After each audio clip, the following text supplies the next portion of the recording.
I think we become, like you said, desensitized to our spending habits if we've got Yeah. that are maybe not as wise, and maybe we're not being as good of stewards. You just kind of desensitize ourselves because it becomes such a habit. Setting good habits, and one of those things personally that we've learned over the years is to not eat out. And I love eating out. We Oh, have ate ditto. out a lot. Not only is it not particularly good for you, and we both gained a lot of weight because of it, but it is so expensive. We took on loans to try to support that business. And between that and credit card debt, and the fact we both left our jobs to start this business together, it really caused a lot of problems and a lot of weight on us. That's part of the key. And this was a mental shift for me, maybe not for you. But again, when we met, I was working in a more corporate job and was spending lots of money. It was how I was trying to find happiness in life at the moment. The really big thing, though, that I think that people don't necessarily realize is how much.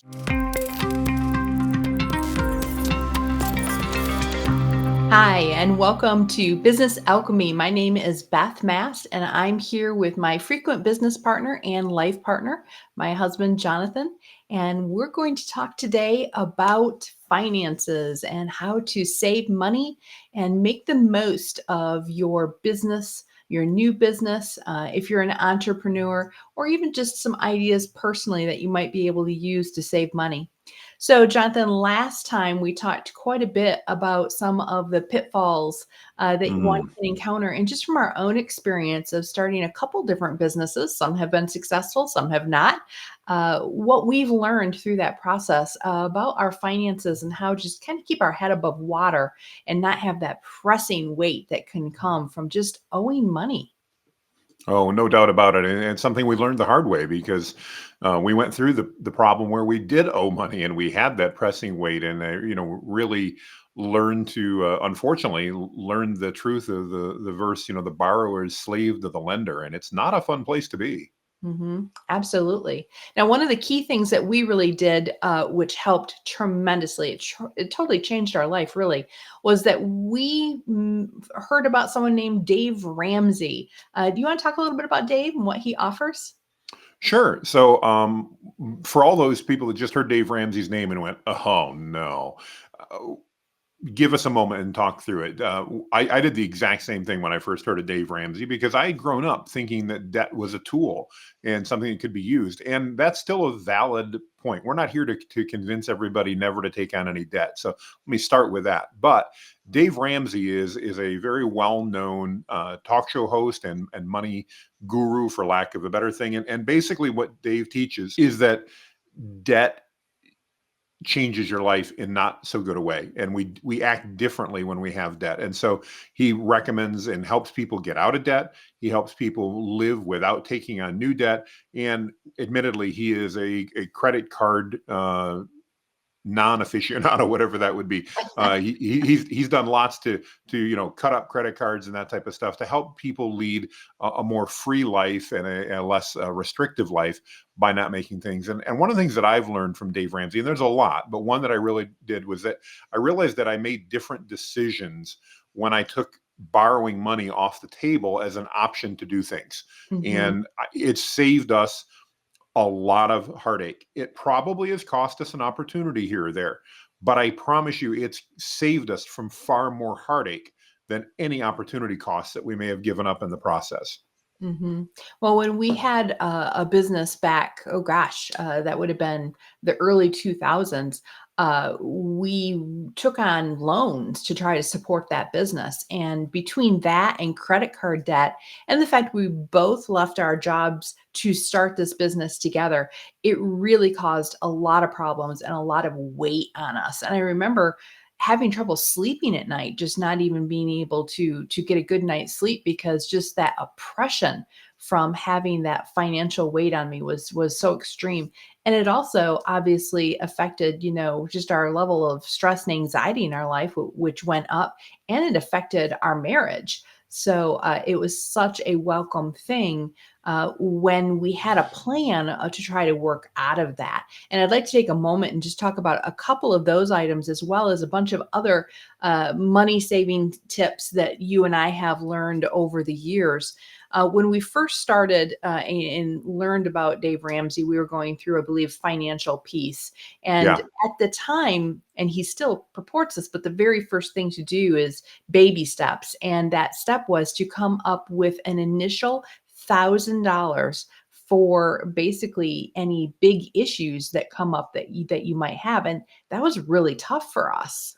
Oh, it was. I remember thinking, how are we going to do this? Because we didn't have enough money at the time to pay the bills we had, let alone enough to figure out how we were going to save up $1,000 to cover that next emergency so that we didn't need the credit card when that emergency came up. Because that's really, we were kind of living in that mode that, well, the credit card's there for emergencies. The problem is emergencies were like, oh, I'm out and I need to go buy lunch. So, I remember finding out at one point in time as we were going through cleaning up this mess that, we had a credit card that I think had about $13,000 that we owed on it. And we had determined that the vast majority of that had been, the local Chinese restaurant that we went to from the office when we needed lunch because we weren't packing lunches. And for those of you listening to me, you go, well, that was stupid. Yeah, but it took a couple years to get there and it kind of crept up and we had no idea how Mhm. much money we were wasting. And that's where I talk about decision changes. We were making decisions because it was easy to put it on the credit card. We didn't think about it. It wasn't painful until we had to pay it back later down the road. Well, and you really bring up a good point, just setting good habits. And one of those things personally that we've learned over the years is to not eat out. And I love eating out. We Oh, have ate ditto. out a lot. Not only is it not particularly good for you, and we both gained a lot of weight because of it, but it is so expensive. And we've really kind of made that adjustment. So we eat out a lot less given the diet that we're currently on. That's very successful. We'll talk about that another time. But and now when we go out and we do have that occasional time to eat out, I'm just blown away at how expensive it is for two of us or three of us to go out to eat. Oh, absolute sticker shock. I mean, as you know, Beth, and I know our audience doesn't know, but a couple weeks ago, we had to be out of town due to a death in the family, and we were out of town for almost 2 weeks. And, not knowing how long that was going to take and everything else, we ended up eating out a lot. And I was absolutely mortified, it's probably the right answer, that, what it cost when we'd go out and grab lunch. And lunch might have been a salad for you, a salad for me, and a burger and fries for our son. Mhm. And blown away that oftentimes that was $60. Now, if you're watching this down the road, that may not be a lot of money, but right now in 2023, spending A lot. $20 for lunch Mhm. was just, and this was not at a fancy restaurant, by the way, you guys. We were out in the middle of nowhere in the Upper Peninsula of Michigan, and it was just, and it's expensive everywhere. That's one of the things that's really changed because our perspective, at least my perspective, has changed. We used to eat out a lot, as you know, Beth, and I enjoy it like you, but it was when you get used to spending money to eat out, it wasn't a big deal. But now when we don't do it all the time and then we have to, and I'm going, I just blew $60 and I wasn't even, and that didn't even include the tip to the waitress. Right. So all of a sudden we're at nearly $70 for three people to go have lunch. And Mhm. it's like, blows my mind. Mhm. Well, and I think we become, like you said, desensitized to our spending habits if we've got Yeah. habits that are maybe not as wise and maybe we're not being as good of stewards. You just kind of desensitize ourselves because it becomes such a habit. And one of the other things that I have found really helpful is, of course, once we did get out of debt, which took a lot of time, we cut up all those credit cards and going to more of a cash basis where you're taking the money out of the bank after you get paid for whatever your expenses are going to be and actually putting those dollar bills, those $10 bills, those $20 bills on the table or on the counter to spend, you really see the money disappear. Where if you're using a debit card, it's so easy just to run that through and not really have a visual of the expense of using that. So I find using cash very helpful. It's interesting though, in today's society, as we're becoming more technological, I've actually encountered some businesses that they don't take cash. All they take is the card. And so Yeah. having a debit card, then that at least I'm going in and checking that account and seeing what I'm spending on a daily basis or a weekly basis and being mindful of it, it certainly helps. Well, you're right, and I don't know the exact statistic, but I remember a few years back, McDonald's actually did a bunch of research, as they would, as one of the largest restaurant chains in the world, and determined, I believe the number was, and I'll double check here while we're online, but I believe it was they determined that by just having a consumer use a credit card or debit card, that they would spend 1.6 times more or 60% more money at the drive-through, at the counter, or whatever, than if they Mhm. used cash. Yeah. And it makes sense because it doesn't hurt as much when I'm swiping my card. And I'm not saying, you can't have credit cards, folks, if you're, that's not what I'm preaching, but it changes how you spend your money and it changes how you perceive things. And that's just unbelievable. It makes an unbelievable difference in your life. I will totally preach against credit cards. I think that they are so difficult to manage, and if you don't have to have one, don't have one. And for years we did not. And then we did end up getting one, but now I faithfully, and I have it on my calendar, I go in and pay that every month. So I still can benefit from the rewards because there's a lot of cash rewards or types of things, points that you can get on cards, and that's valuable, but I make sure I pay it off because if I have to do an interest rate or a finance fee or anything like that, I have totally negated all the benefit of those rewards and points. So if you are using a credit card, maybe you fly a lot, maybe you rent cars, maybe you go to hotels, whatever the situation is, or if you want to get the extra percentage because you use it at the grocery store and the gas station, just make sure that you have it on your calendar that you need to pay that off and that you're watching it so that you know that you have the cash, the money to pay that off every month.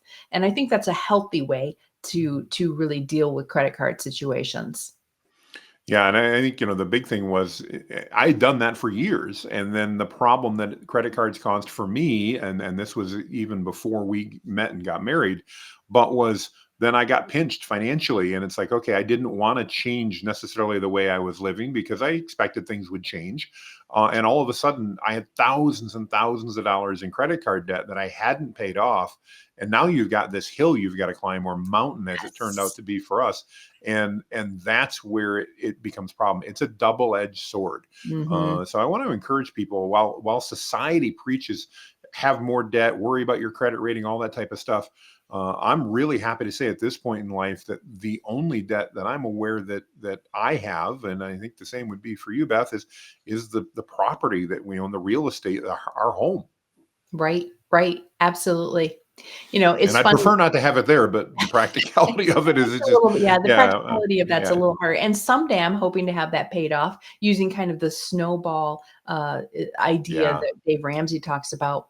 I remember, certainly for me in my early to mid-20s, and I know you've talked about it as well before we met, and even when we did meet, we Hmm. would we were doing okay. We were making decent money. We were young. We didn't have a lot of debt at different times, and we'd go to, let's say, Best Buy. Do you remember Best Buy before you had all the Oh, digital videos and all that, or yeah, and I Home remember our rule Depot? that you and I were not allowed to go together to Best Buy That was a because good we thing. we liked it way too much. Both of us did. We couldn't talk each other out of things, but we came up with an idea that when we saw something we thought we really wanted, that bling, it's like, oh man, look at No, this come on, cool device. we needed some of those things. I knew it in the Well, moment. We we needed them. we had to have them, right? Yes, We decided that we would wait 48 hours, and if we that was still murderous. really wanted it, then we would go back and get it. And what did you find happened when we did that?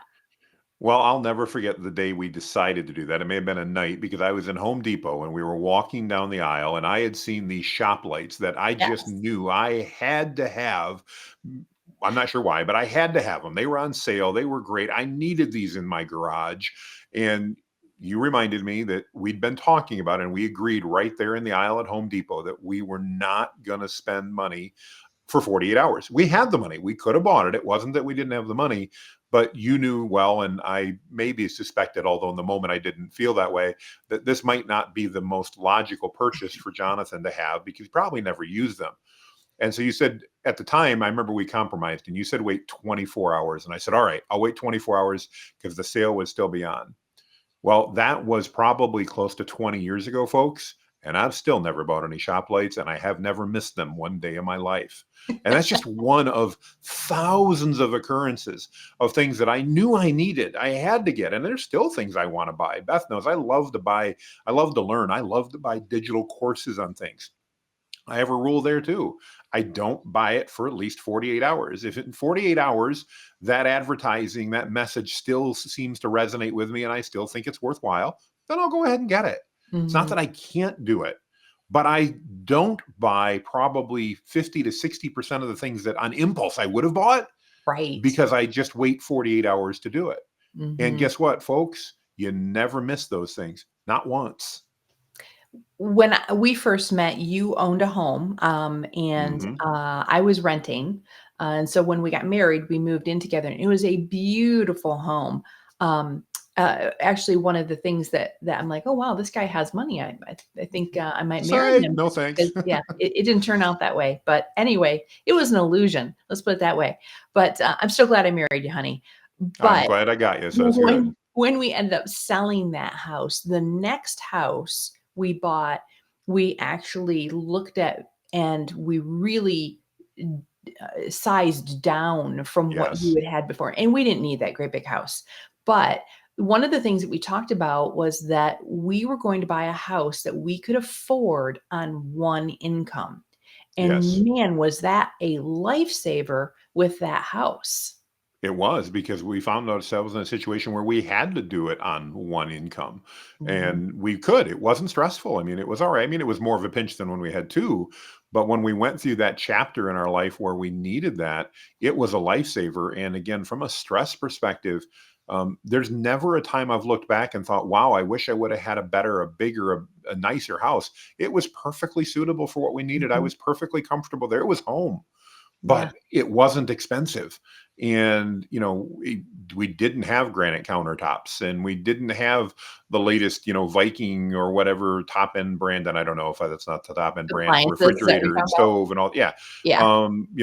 We didn't, but our food was still cold and the stove still cooked the food. And, I don't even it, think we had mid-grade appliances, but the no, I beautiful don't think thing we did either. is that then we did have some money so we could do upgrades to the house if we wanted to paint it, if we wanted to buy a new a piece of furniture for it, we could then make changes because we weren't house poor. Yeah. Yeah, well, I mean, you've all seen it. If you haven't, I challenge you to do this someday. Drive through one of the new neighborhoods in your area with the ones with the big houses, and look in the garage and find out. Now, some people obviously they can afford it, and that's no problem. But there's a whole lot of people that end up in those big, beautiful houses without much furniture and with cheap cars in the garage because they're house poor. And if that's what they want to do, that's their choice. I'm not trying to shame anybody, but I want to encourage you to open your mind up to how you could live if you weren't beholden every single week or every single month to pay the piper for everything that you had in life. And if you're not house poor, if you don't have huge credit card debt, it opens up a world of options. And as an entrepreneur, I love that because it means I can capitalize on options that come up because I haven't already leveraged myself and I'm not out of money every month, every week, every whatever, and I can take advantage of opportunities that I could not have if Mhm. I had gotten all those shop lights and everything else that I wanted. Let's talk about the car for a moment. So, Mm. you and I have an interesting history on cars. Yes, we Um, do. I like to keep my car like forever. I don't want to change cars. You've been a little bit more, get a new car, try a new car. But I've actually never owned a new car, and I actually don't mind that because when you buy a new car and drive it off the lot, it depreciates such a great amount. Plus, then you Oh have yeah. that car payment because new cars are so dang expensive. Oh yeah. But one of the things we did and still do to this day is we buy used cars that are at least 2 years old so that you're kind of over that initial depreciation hump. But we also, as soon as we could, we bought cars for cash. And we Right. did that because once we got a car paid off, we continued to do what with that payment? Well, I mean, then you take that payment and you throw it into a savings account so that the next time you need to buy a car, you've got the money saved up. and you save all the interest, you save everything else. Plus, you get a better deal at the dealership. So it's a win all the way around. Mhm. It reminds me of a statement that Dave Ramsey makes, which is live today like no one else so that you can live in the future like no one else. Meaning, when we made that decision, I remember that was hard. I didn't want to get rid of my nice cars, but I vividly remember the four-door red Dodge Neon that I bought for $1,000. Yes. And you remember that car too, probably. And Oh, and you yes, know what? that car, It oh my goodness, but it you but I amazed me. yeah, go ahead. You just amazed me because you bought that car for like $1,000. You drove it a ton. I mean, Yeah. I'm I was sorry, I was like, a sales it rep on looked the like a road that it then looked like a piece traveling of between crap. Michigan, Indiana, and Ohio. Yeah, Yep. but like, it was like 2 years later, you sold it, and what did you do? You made money off it. You sold it for like Yeah. $1,500. I'm like, With I was 100,000 miles on it. But that was a great lesson because you know what? It didn't hurt my job one bit. And if you think it will, I'm not going to here to argue with you. I was a traveling salesperson. I was out visiting people literally in Michigan, Ohio, and Indiana and Illinois and traveling throughout that. I drove a lot of miles. I put 100,000 miles on in under 2 years. But that $1,000 Dodge Neon, which we kept maintained and ran well, I will say that. yes, it did. Um, I put, again, 100,000 miles on it. I got over being embarrassed about it, and nobody cared, by the way. Nobody ever said a word. I didn't lose any deals over that. But you're right, Beth. I drove that for 2 years. I reset everything up here in my head about having to drive nice German cars and BMWs and Mercedes and Audis and things that I'd owned in the past. And then I sold it for $1,500, $1,600, something like that, 2 years Yeah, later. I But was the just totally blown important away. part is that it changed my paradigm. I'm thankful Mhm. today I don't have to drive that Dodge Neon, although if I had to, it'd be fine. It's not the end of the world. But I made a big shift there, and you helped me do that because I did have new cars, and I liked new cars, and I liked all the things that came with them, and kind of like those shop lights that I just knew I had to have. I had to have the latest features in the car, and it cost me tens of thousands of dollars, even 20 years ago. And Mhm. nowadays it would cost that much more. And today we drive your vehicle's a 2005, mine's a 2012. We're here in 2023, and I know you have zero desire to replace your vehicle, and it's I a love very my vehicle. reliable, stable Mhm. vehicle. Now, do we put a little more money into repairs because we drive 10 and 15-year-old cars? Yeah, we do. But we don't have a car payment, and our insurance, by the way, is a pittance. Still too much in my mind, but a pittance of what it would be if we were driving new vehicles. And Absolutely. I bought my truck about 5 years ago, so it was approximately 6 years old when I bought it. Mhm. Your vehicle was about 10 years old when we bought it. Yeah, Uh, that sounds right. and and again, just without going into tons of details, Beth's got a great SUV that I don't know what it would cost new nowadays. It would probably shock me to death.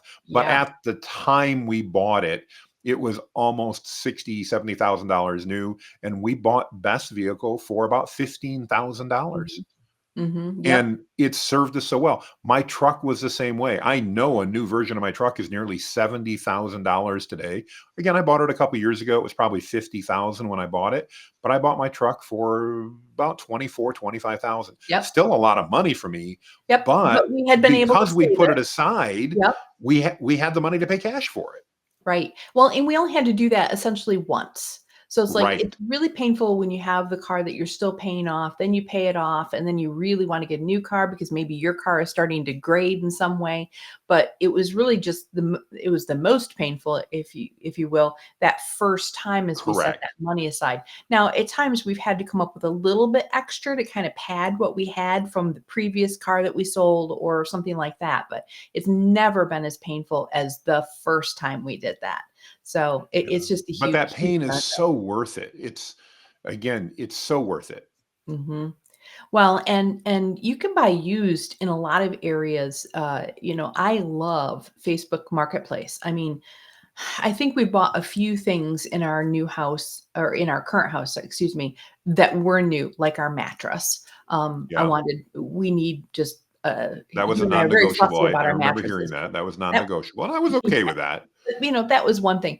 But I mean, we've gotten almost all of our wood furniture. I've gotten for a deal on Marketplace, and we have gotten a few really nice couches over the years on Marketplace as well. So I'm a little more leery about fabric things. Although I have gotten some nice things, but anything that's wood, like our dining room table and buffet, it's a nice table and buffet. And I bought that at a fraction of the price on Oh Facebook yeah.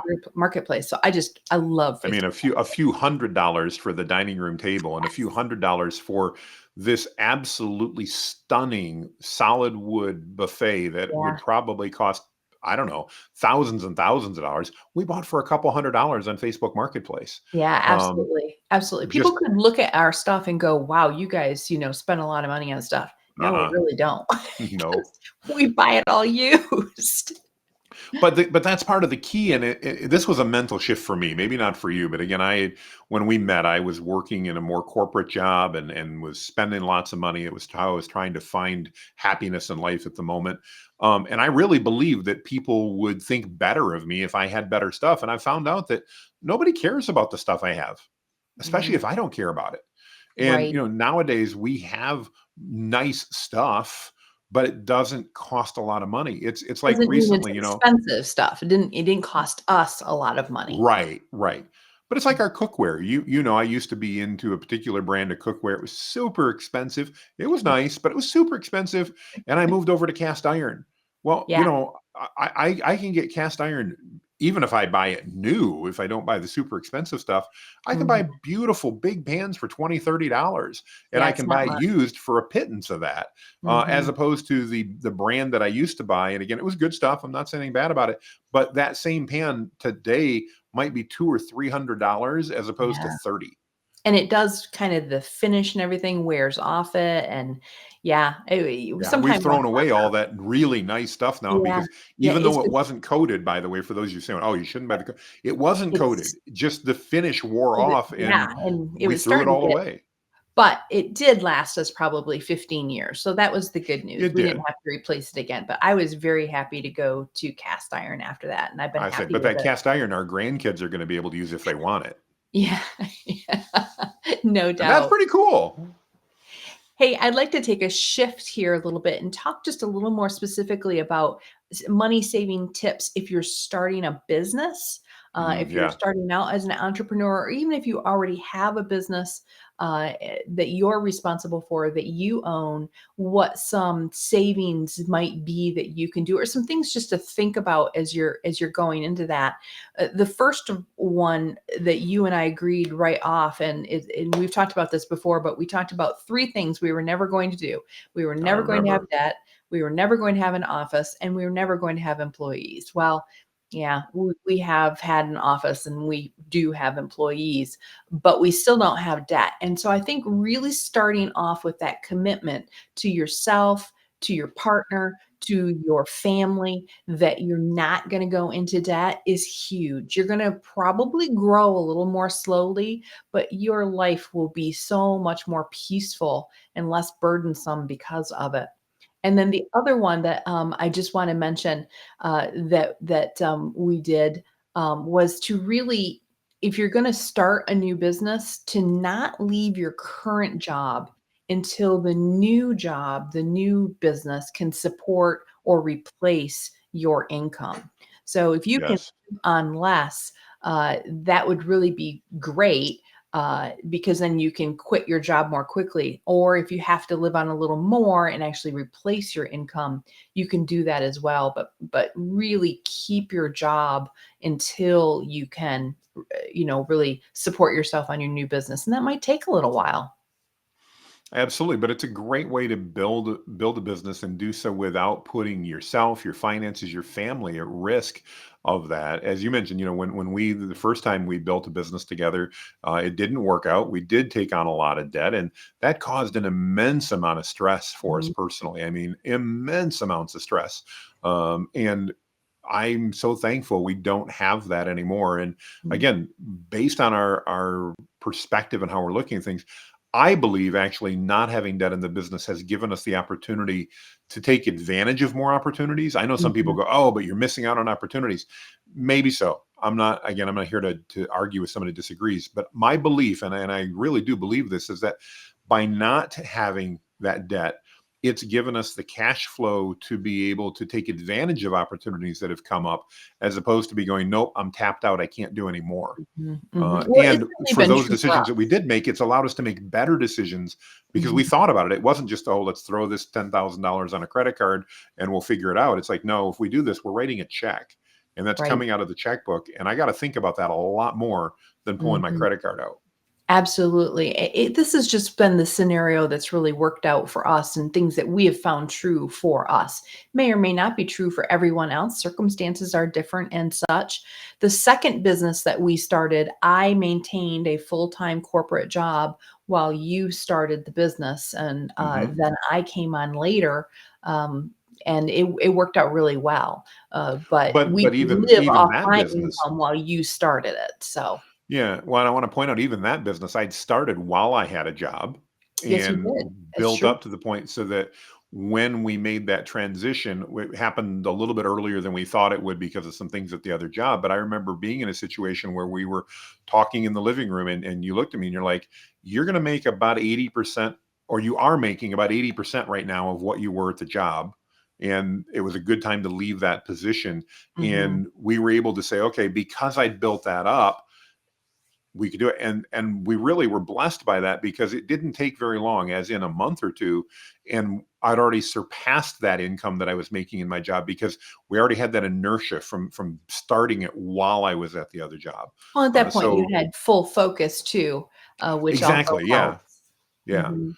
There I But again, now it was so much less stressful. we also then at that point had already made the choice to buy a house that we could support on one income. Yep. At that point, we already had paid off all of our credit cards. We had that emergency fund, and I love to squirrel away money and save where I can. So that's always very helpful as well. But one of the key things in starting a new business, whether you're doing it with your spouse or not, is to have your spouse's support and that Yes. the two of you really talk through things together and decide together what your goals are and what things are going to look like. Agree on those things together so that you can fully support each other in the situation. And then when you do run into issues or problems, you already have a way to get through that you've talked about and that you've decided. And I know I was very supportive of you, or I tried to be at least when you started each of the businesses, because that was really just in your drive, in your mind that that's something that was good for you. And of course, I really enjoy having my own business as well, so I was very encouraging of it. But I didn't mind waiting, for the time to come that maybe I could join you. The really big thing, though, that I think that people don't necessarily realize is how much time it takes to have your own business, especially when you have another job. I mean, there were Yeah. times that you might have been in the house, but I felt like you weren't there.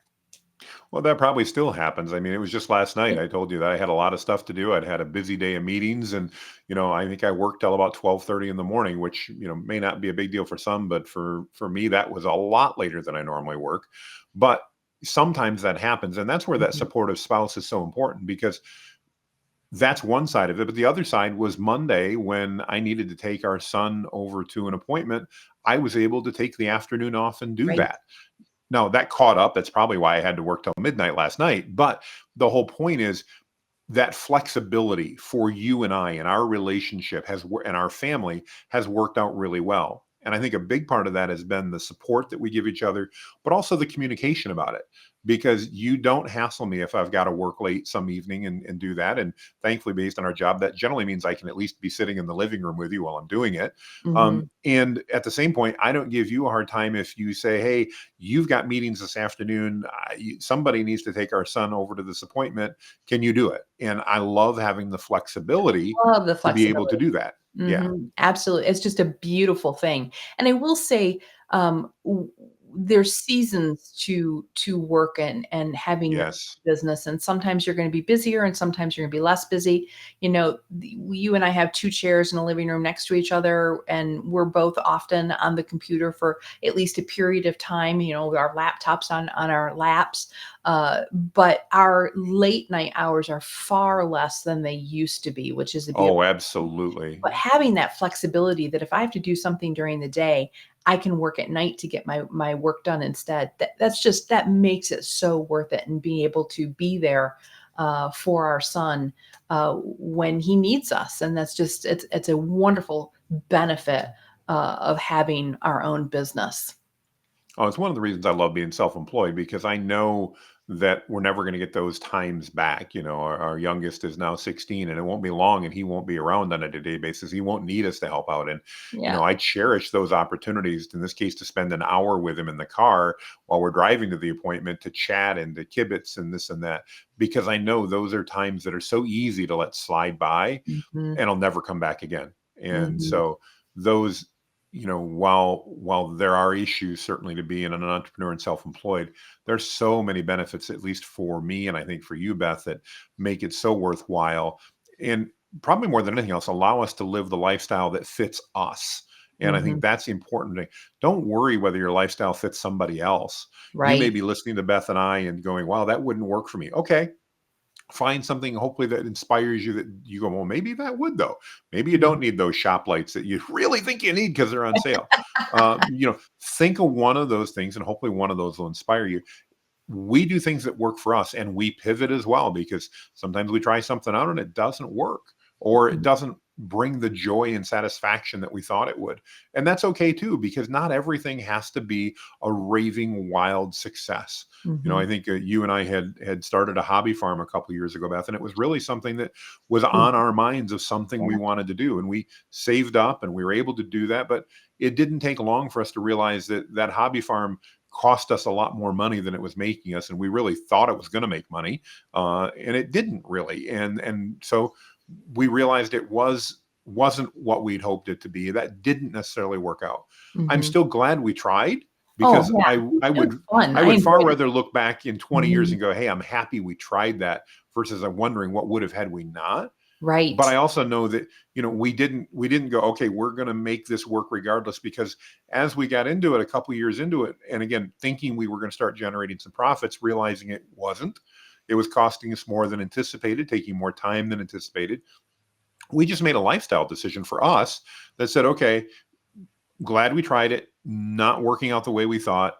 And it was okay to say, this is going to stop. Mhm. Well, and I really have to hand it to people who, farmers, people who are in Oh, agriculture, absolutely. because you might break even, you might even make a little bit of money, but you never really get the hourly wage or the salary. Your time is worth so much less when you're doing things like that than if I'm working for, towards my business, my day job, if you will. But I love animals. I love wild animals. I love farm animals. I love animal husbandry. It was just a wonderful experience, and I was so glad that we did that.